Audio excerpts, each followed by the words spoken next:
importa onde estejam acontecendo os fatos.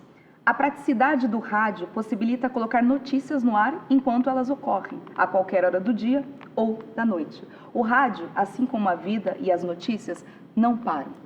O escritor Luiz Dil, que está há mais de 30 anos dividindo energia entre trabalhar em emissora e escrever livros, levou um pouco dessa dinâmica para dentro de suas histórias e revela que, assim como o meio de comunicação, que é seu ganha-pão, sua mente não para. Enquanto está escrevendo notas de 6 linhas para serem lidas no ar, na Rádio Cultura FM de Porto Alegre, faz suas anotações de possíveis caminhos para novas narrativas. E assim como o rádio não para de acumular novas histórias a cada dia que passa, Dil já tem uma boa coleção de livros próprios, resultantes de sua mente inquieta. Já são mais de 60 obras, a maioria delas voltada ao público infanto-juvenil. Com relação à parte criativa, exercito, independente de ter ou não tempo. Estou sempre prestando atenção nas coisas e inventando histórias. Não quer dizer que tudo que eu penso seja bom, mas o cérebro está sempre imaginando possibilidades. Procuro sempre me dedicar a escrever, dar continuidade a algum trabalho ou pelo menos revisar algo diariamente, ensinou o escritor. A disciplina da prática diária sobrevive à passagem do tempo e às inovações tecnológicas. Apontando para uma velha máquina de escrever em sua estante, relembra com um pouco saudosismo a necessidade de trocar a fita com a tinta gasta e bater com força nas teclas para fazer brotar as histórias. Meus primeiros livros foram datilografados naquela máquina que deve pesar 30 quilos. Foi somente por volta de 1995 ou 1996 que eu comprei meu primeiro computador. Prefiro fazer os textos no computador, sai tudo limpinho. Na máquina de escrever era um sacrifício, ficava aquela riscaiada. Divertiu-se. Dil define sua relação com a tecnologia como gosto, só não entendo muito. Ele calcula que não passa mais do que 10 minutos por dia em redes sociais e confessa ter dificuldade em se imaginar passando horas em frente a uma tela de qualquer que seja a rede. Eu sou um cara bem analógico. Eu gosto realmente do livro físico, por questões do meu trabalho.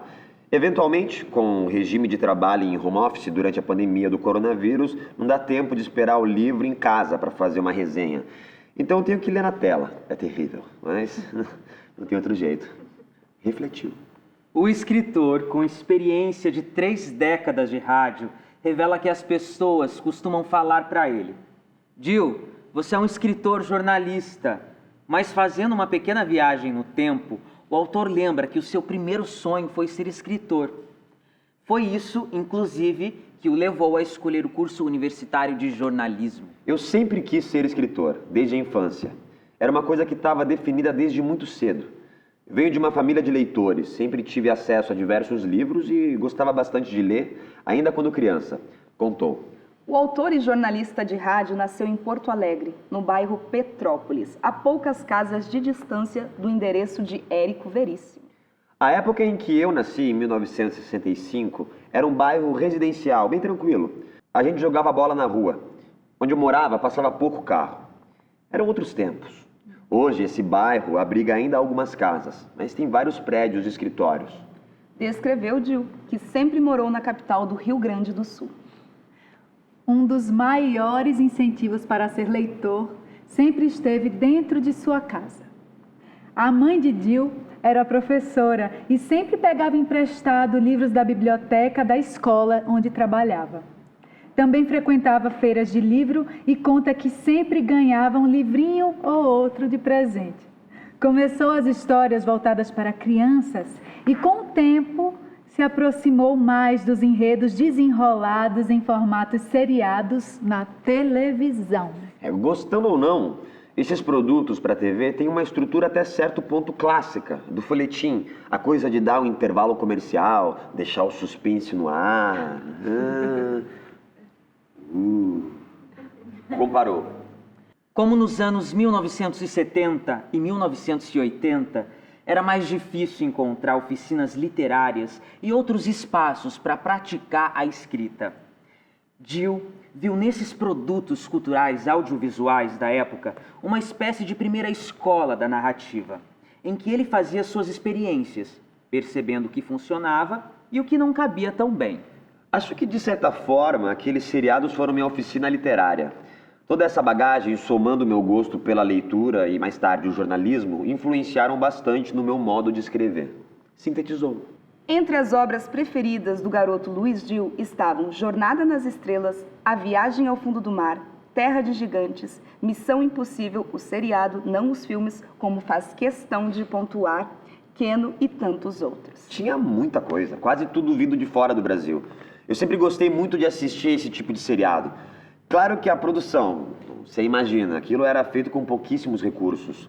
Algumas cenas vistas hoje você chega a dar risada, mas era o contexto daquela época. Recordou. Claro. A identificação com essas histórias em livros ou televisionadas está presente até hoje no estilo da escrita do autor. Jill transita entre os diversos públicos. Tem livros voltados desde a infância até para adultos. Mas a maioria de sua obra é voltada para o público juvenil. Tem algumas diferenças para mim, escrever para públicos diferentes. A maioria delas tem relação à linguagem. Mas o processo todo é muito semelhante. É contar uma boa história e para fazer isso eu tenho o meu jeito. Cada livro tem um nascimento único, com suas peculiaridades, definiu. Para escrever bem, segundo Jill, inevitavelmente é preciso pensar a autoria em conjunto com a arte da leitura. Acho que a leitura é até mais importante do que escrever. O escritor tem que ser, antes de mais nada, um leitor.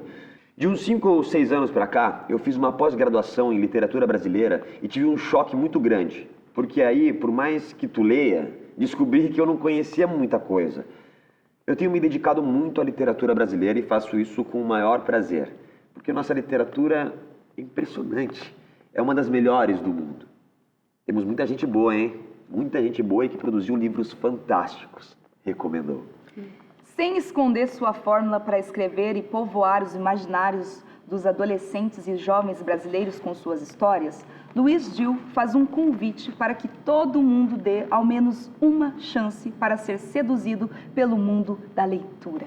Todo mundo deve conhecer a biblioteca da escola. Dá uma chance para ela. Converse com a bibliotecária, peça auxílio. Sem dúvida vai encontrar um livro de que você vai gostar. A leitura, às vezes, é isso. É dar uma chance.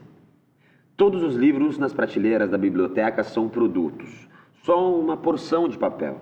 Mas quando alguém pega o livro, abre ele, a história nasce. Dê essa oportunidade aos livros. Convidou o escritor.